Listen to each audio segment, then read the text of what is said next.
Well, good morning and thank you very much for joining us. I am Iori Falan. I hope you had a great weekend. This is the, what shall we say, the Independence Week, if you get what we mean. But much more of that going into tomorrow.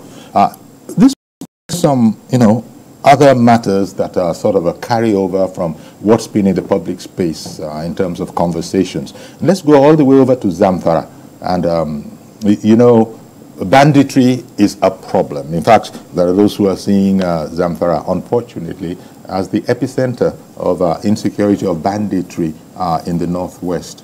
And we've been hearing, the two governors. When I say two governors, I mean the existing governor, Dr. Dauda Lawal of the PDP, who took over from Matawalle, who is now the Minister of State for Defense. And some very grievous allegations have been made. We've also heard explanations from, the former Governor Matawalle, now Minister of State for Defense. But all in all, quite worrying. So let's look at that this morning. And in going there, our guest this morning is a friend of the house, as a matter of fact. We've been on the show together. Dea Misaka is a public affairs analyst and PR, as well as security consultant. Good morning, Mr. Saka. Good morning. It's nice to be here. Thanks. I said Happy New Year half a while. It's been a while. Indicating the long break. You've been too far away. Not me. You don't want to see my face. But it is a very, very serious matter, is it not, going on? That is to say, yes, first of all, going on in Zamfara, but then also the principal actors, in the sense that we have now the immediate past governor who has moved on to higher responsibilities, and the incumbent governor. Yes, they are of different parties.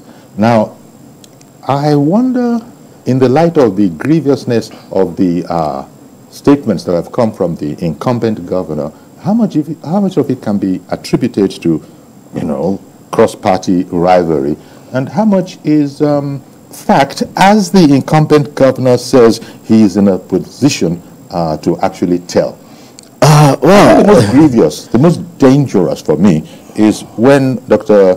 Dauda Lawal says that he has information that the bandits actually had access to government house in Zamfara. Now that's worrying. It's hilarious, but at the same time it's painful. It's disheartening.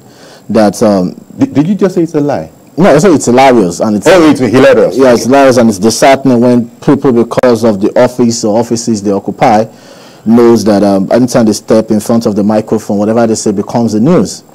And I think there's a need either to expose the knowledge gap of Dauda Lawal or educate him about governance and issue of governance or matters of governance. First of all, the reason and the obvious reason for this ambush, if I can use that word, against Matawalle, is because he doesn't want Matawalle as the Minister of State of Defense. And you see, you cannot. But it's not up to him. It's not up to him, and that's the sad part. And before, but where do you get that idea from? It's obvious. If you suspect, no, circumstance. In law, the governor might not like. Yeah, I'm going to call. In law, his predecessor. Yeah, in law, to now be the. In law, you can say controversial facts. Facts that speak for itself. Okay. And there are circumstantial evidence, like circumstantial evidence points to the fact that this is what is happening. You came on here. He went on massive media rounds to claim that the state did not see the benefits of Matawalle as the Minister of State of Defense. Okay. That is, it even further exposes his knowledge about governance, because as the Minister of State of Defense, Matawalle is not a brigade commander. He doesn't command troops. He doesn't mobilize troops. He's not in charge of the counterinsurgency strategies or concepts of operations call-ups for any military operations. He's just there as representative of Mr. President, administering the Defense Ministry. Now, you went making these allegations that there was no... Well, let's even start with this. The claim by Dauda Lawal of his efforts in combating banditry in Northwest is based on falsehood. Okay. And I'm wondering why the media, the Fourth Estate, did not even point that out. Dauda Lawal earlier this year inaugurated Community Protective Guard. Made it look as if it was his idea. But if you go back in history, July 2022, Matawalle inaugurated the Community Protective Guards. Okay. Now the question is, are you saying you are inaugurating or rejigging? So if it's somebody that could set out lying about his efforts, why should I believe anything he says? Secondly, why is it? Because Dauda Lawal is not only liable to for libel, he's also liable for treason. And I'll tell you why. He's a politician and not probably understand comradeship. But for those in the military, it doesn't speak well for someone that has lost costmates, that have lost SO, that has lost their commander and everything, and you are accusing, you're making such a damning allegation without facts above his pay grade, because there is no way that Lawal can be availed to any intel security report, either from the DSS or the NSA's office or even the DI or what have you, because it's at the command level of the DSS and what have you. It's not in that command structure. So there's no way that Lawal can, and I'm saying as a matter of fact, that Lawal cannot state as a matter of fact. Okay, indeed. You see, from what you're saying, that's the first thing that occurs to any excuse me, right-thinking person. You don't just become a minister without being vetted by the DSS. You have to be vetted by the state, all the organs of the state responsible, you know, for and having the wherewithal to perform that function. But can he have? That is to say, can the incumbent governor have pulled entirely out of the air the point that he made, that he has evidence, he found out since coming to office that they were, actually receptive of bandits in the State House before he came. Now, I bring this back up because when you look at it, the former governor has also spoken. Yeah, he has also spoken about it. I think he has been frank about it, and he has said much of what has been said in terms of him cooperating, put the word in inverted commas, with bandits in the state was not done in the dark. Yeah, not done in the dark. I was going to even come to that because he said DSS, all the traditional organs, traditional rulers, institutions, everybody, citizens within the state, that this was the joint understanding that they had as they were overwhelmed, that they should be a rapprochement, and that he then followed the advice of his entire community. There are a lot of people that will want to probably analyze that. But a quick one for me, before we go to that, is in any warfare, because we're combating, we're dealing with banditry, extension terrorism, is asymmetrical warfare. Okay. And there's also symmetrical warfare, the normal conventional war we are used to. These two kind of warfares, you need something very important, which is UMINT. UMINT is called human intelligence. And if you don't interface across board, you won't have that, reliable intel, the human intelligence to either know how to work or what to do. But away from that, this same process, because that's why you find the non-kinetic aspect of combating, either if you're taking on any war, terrorism and what have you. So that was the non-kinetic aspect of it. But it was also reported that he pulled out of such an arrangement when he found out that they were not responsive. He pulled out. Because it was widely reported. It was that action was jettisoned, and you see, it is so sad. And when I was said, I know, you see, it is. Let's put it this way: you're accusing Matawalle of being in bed with bandits. Can somebody come supervise an operation, a policy that will start neutralizing his allies without telling them to run away? In the last 1 year, which never happened even under the 8 years of a military of a former general, 14 or 16 out of wanted bandit leaders have been neutralized in the last 1 year. And now, you're trying everything possible to demoralize the troops. You're trying everything possible to scandalize and, you know, demoralize the efforts of these people. That is Dr. Dauda Lawal. Dr. Dauda Lawal. So now the question is this. Tuji, there's a video of Tuji when he made his outlandish, outrageous allegations, which Tuji claimed that yes, is now fighting for the government of Zamfara State. That's victim mentality, though, if you want to put it to that. How can a criminal? And the only bandit leader, so to speak, the most notorious one that he probably knows the nose is closing in on me, is Tuji. So you start to ask yourself, is this not mischief on the part of Dauda Lawal? And it speaks to the volume that obviously is definitely not Matawalle. We can now surprise Dr. Dauda Lawal as in bed with bandits. Because why are you putting down the efforts of government institutions? We've never had it. I've been to Zamfara. And I knew how my heart was in my mouth the journey from Sokoto to Zamfara. Okay. Yes, yes. Such is the nature of the place. But now, we can see the massive clear out. In a bid to combat the, because Tuji is not even really, because he made a lot of allegations, we're picking this issue bit by bit. He made like illegal gold mining and what have you. Matawalle, while he was in office, constituted anti-illegal mining task force. Like he said in his interview, he wrote to the Mr. President and they banned mining whatsoever in Zamfara State. Okay. Tuji is predominantly involved in cattle rustling. Alu Sabubu was the one that was probably, from people of the facts, that is the one that's involved in the illegal mining and those things. To combat cattle rustling, I went to Maradon, the site of Ruga. It was extensively done with little or no funding from the federal government to combat cattle rustling. The structures are there and you can see things there. So back to the conversation. You know, Nigerians, and you see, Nigerians are quite emotive. Why are we always quick to believe? I might not be a fan of APC government.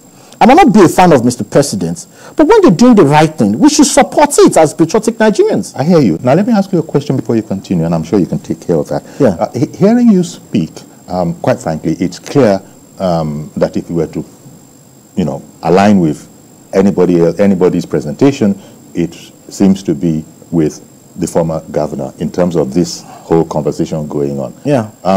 You just said before I put this question that, well, I'm not really a fan of, I don't know if you mean by that APC or, in fact, you did go ahead and say that even the presidency, you're not really a fan of them, suggesting that, you had hoped that someone else... I've sat down, of course I know. you were hoping that someone else might have won the election, but as it is. So, but I bring that, how would you answer those critics that say, this man seems to have an axe to grind and is just throwing his weight behind the former governor, who, it's clear, realized in the fullness of time, had made a mistake in the steps that he pursued. You see, it's so sad. Began to retrace his steps. It's so sad that coincidentally, and like coincidentally, they are both from Zamfara. They are. And you're saying somebody from Zamfara that is demonstrating the passion to remove the identity of Zamfara, be the epicenter of insecurity and banditry. And at this point, I probably want to question the patriotism or the other statement status of Lieutenant General Liu Guzo, who is widely acclaimed to be a spy master. This is happening in states. He's a leader, he's another statement, is in that state. Well, as he not trying, can't he just even call Dauda Lawal to order? Dauda Lawal is working against national security, and that's the truth. And Dauda Lawal at a point was saying that the system seemed to be working against him, by which, and he explained that by saying that he lost his cool when he felt that they were discussing the security situation and how to address it in Zamfara State at the federal level without him being involved, until he made some noise about it, and then there's been a reapproachment since then, and as he put it, well, things are going along. No, I think we still need to put this out there. The last time there was a reportage, widely, across all media houses, when Dauda Lawal and Matawalle, when they met, I think, said they're ready to work together to restore peace in Zamfara. Yes. And, you could see from the parts of Matawalle and federal government what they are doing. utterances, actions, and what have you. Can that be said of Dauda Lawal? Okay. And now, secondly, let us say this. Although Dauda Lawal would appear to have, the expression is calmed down a bit, because he's now talking about, since he sort of, protested. There's no effort. I was going to say this. Things were getting better. I've read the Constitution from the first schedule. I think his attitude is, you can't shave a person's... I'm going to address that's how I want to address. No, I think we have to credit that to MKO. Yeah, but the person said in his absence. This is it. I've read the Constitution from the first schedule to the seventh schedule. I've read the Part G, Part G and I, the National Security Council and National Defense Council. In that, whatever, I didn't find a place for governor of a state in it. And we're discussing national issues and security issues. The governor of a state is not in the C cube or C3 of any of our security institutions. Okay. That's the command, control, and communication structure of the armed forces. Everybody reports to the commander-in-chief. So please, how is Dauda Lawal expected to be part or to be privy to such information or such activities or operations? He says he's the chief security officer of the state. Please, we all saw the last time there was meant to be upon someone's character court order, an injunction in Magodo here. The inspector on ground, did he take order from the governor of Lagos State? He did not. It's not in the command structure. Can he give a CP of a state an instruction? No. Let's just put the facts out there. The allegations Dauda Lawal is making is outlandish, is libelous. Okay. And I think this is one of the reasons some of us might probably want to push for removal of immunity clause. Because I'll keep saying it. It's well above his pay grade. It can never have access to such intel. But as you said, the man is from Zamfara. And they are working. And the previous governor is from Zamfara.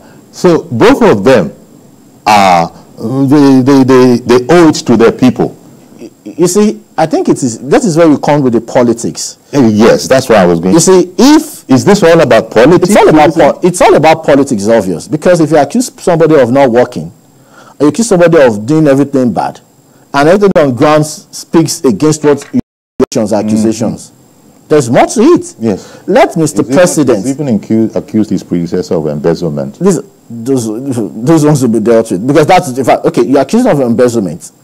EFCC under Bauer came up with the allegation. There was a counter allegation by Matawalle. So as we speak, who's still in public office? But why was Bauer hacked? If there was no credence in the allegations of Matawalle, Bauer would still be in office. We saw how the president held on to Bichi and the fire of the NIA. So if there was no substance in the allegations of Matawalle against Bauer would still be in office. So I think let's just put that aside. Okay. If the president today, and you see these allegations that Dauda Lawal is coming up with, he's not just attacking Matawalle, he's also insulting Mr. President. He's insulting the intelligence of Mr. President, and he's also insulting and probably pulling down our institutions. Because you want to tell me that after the requirements or required vetting by the security agencies, Mr. President, in his wisdom now, decided to send somebody with questionable character to such a ministry? That's a problem in the logic. So it doesn't have a problem right there. And the person now, from what we can see, unless he knows something that the intelligence community is not aware of. Who's not aware of, Mr. President? No, yes, that's the implication of what Dauda Lawal is saying. No, the implication is that Dauda Lawal is actually calling everybody in Nigeria fools, except himself. Because if Mr. President is acting on intelligence report, second somebody to a ministry, and the guy is performing based on the report, and somebody is singing another song, we should probably know that no Matawalle or Mr. President is in bed with the bandits. It's Dauda Lawal obviously in bed with the bandits, trying to secure his investment or his people. So the libelous part of what you used the word earlier, the libelous part of all of this is that the incumbent governor is, by saying that bandits had access to State House and were being, fed from there. You see, it's so sad that Nigerians, we get selective in what we want to believe. Just before you continue, let me take off the first caller. Good morning, Mr. George. Thank you for calling in. Good morning, Uncle Yori. Thank you for calling. Good morning to your guests as well. Good morning. Yes. Uncle Yori, the allegations against former Governor Matawalle date back to before Governor Lawal came to office. These allegations of fraternization with bandits. And it was during Matawalle's tenure that TVC Bello, the criminal, was banned. So these allegations have been in the air even before this governor came. I didn't expect Governor Dr. Lawal to concentrate on allegations. He should have concentrated on actions or joint efforts to tackle it. But if he's making these allegations on here, what I think the government needs to do is for the DSS to intervene and come up with an official report. This governor cannot be prosecuted, but he's making very delicate statements. Let DSS carry out an investigation and let the people know what the truth about it is. It's important, rather than just dancing around the subject. Okay. That's my view. Thank you very much, Mr. George, for calling in, because what he has just said is that the root of the problem that everybody sees, which is that we need this problem addressed. Meanwhile, there's this back and forth going on between the former first citizen of the state and the incumbent first citizen of the state. So how do we get back to that? It was a very bad idea. I think we shouldn't be quiet in saying it was a very bad idea. That is the way most ordinary, right-thinking members of society will be looking at it. If you said because you were overwhelmed, you decided that let's cozy up to the bandits, and then it went wrong, and then you quickly withdrew. And while you're saying that, the part of it that most people won't be able to understand clearly, them not being professionals and all of that, is that traditional rulers were involved, religious rulers were involved. It wasn't a decision. It was a communal decision. How could a whole set of people be wrong? How could they get it so wrong? You see, but look, if you can look, relying on the utterances of Mr. George, you can all see what Dada Lawal is playing and what he wants to achieve. Sowing the seed of doubts in Nigerians, and I tell people. People say, yes, it should be investigated. This matter calls for no. There's no need for investigation, because if there was a need for Matawalle to be investigated, he would have been a minister. Yes. Yes. He wouldn't have been a minister.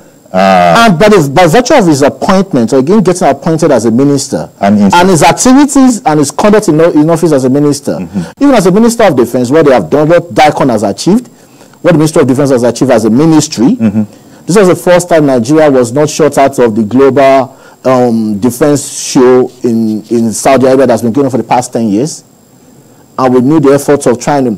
You see, it's a old... So with all of this out there, it goes back to a statement you made very early on, as soon as we started the program, which is that Dawda Lawal simply doesn't want Matawalle as a minister. Let me say something. That's what I was going to do. If Mr. President comes up today and says he's creating a ministry for traffic control in Nigeria, and he seconds Matawalle to that ministry, this allegation by Dawda Lawal will stop.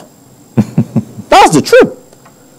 The problem of Dawda Lawal is he doesn't want Matawalle as Minister of Defense. And it's obvious. If somebody as a Minister of Defense from your state is making efforts and is recording achievements and successes against banditry, and you're going out day in, day out at every opportunity that has nothing to do with him, you're dropping his name and these damning allegations unfounded, it shows that you have a lot to prove. You are the one that has a lot of things to hide. Well, when you use the word unfounded, I guess that would be the result of the whole intelligence community and the presidency, and indeed the presidency, because you pointed out that, come on, the whole the intelligence community, they didn't know what the governor is now. It's not just about the police, talking about the DSS, the NIA, the DI. Everybody, the traditional rulers and all of that. And do you think as we speak, if these allegations are citizens of the state, that everybody said, go this way. The intelligence corps of the military, you think they report directly to Mr. President? Okay. So what I've done to Mr. President with a report indicting the military. So you don't buy it in a line. You don't buy it. It's silliness. Mr. Yakub, good morning, sir. Thank you for calling in. Good morning, sir. Thank you for calling. And good morning to your guys. Mr. Saka. To me, I think this is how politics. It is all about a next election that nobody knows who is going to reach that time. We always pray that God Almighty allows our time. See, all these are politicians, especially the governors. They were enjoying everything all because of quote and unquote. I call it quote and unquote immunity because they use that very, very particular clause in our law to perpetrate a lot of things. Even though they knew that what they are doing is not good, but they always have it at the back of their mind that yes, I have immunity, nobody can touch me. Even though I do something wrong, they wait until next 3-4 years before the police or whoever can move in. Even when after their tenure in the office, you can still see other governors that also have immunity. They are exporting the other one that is supposed to be prosecuted to the EFCC or another. You get what I'm trying to say that. So if that Lawal know all these things, and then you are a governor of a state, meanwhile the former governor is also from that state, and then this person who is very, very, very high-ranking political office in this country, being in that security apparatus, and then the guy is working day and night, making sure that state come to limelight, so that the bandit will not disturb anybody in that state.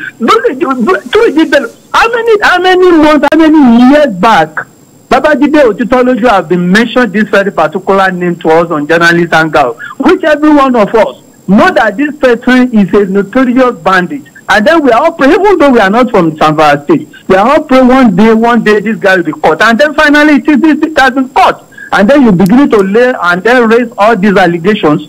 And then as your guy said, I don't think there is no immunity clause for all these governors. I can tell you securely, they will mind their mouth, they will mind their move. They will mind what they were saying. But because they knew, as I said earlier, that nobody can touch them in as much as they are still in the office, and then they have this immunity. In fact, if I have my way, as your guest said, I propose that this immunity should be removed because they use it. In fact, that is why some of us, even though we support state police, usually, let me ask you, I don't think this state police has been come to play now, and then it has been operating in every state in this country. I can tell you some, let me use word of some government will misuse our police. Ahead, we have a tax law whereby they will have boundaries, they will have what they cannot be able to use them to do, because they will use them against even the ordinary citizens, even against the other political parties that will not belong to their party. So, basically what I'm trying to say in essence is that, as Mr. George rightly said, the DSS, they should move in, do their investigation, even though they cannot be touched. But I believe he cannot be staying in the office forever. One day he will leave the seat. If the DSS carry out their investigation, and then they found out that all this what that Lawal is saying is life of the priest of it will be caught and death of the tenor. God bless you, sir. Thank you very much. I know in addition, please, I'm going to, when I come back from break, then I won't interrupt you. So I don't want to truncate what you want to say. Stay with us, please. We'll be right back. We'll look at the extent to which this back and forth between the incumbent governor and his opposition party predecessor is actually, sabotaging the whole effort at bringing security to Zamfara State. Stay with us, please.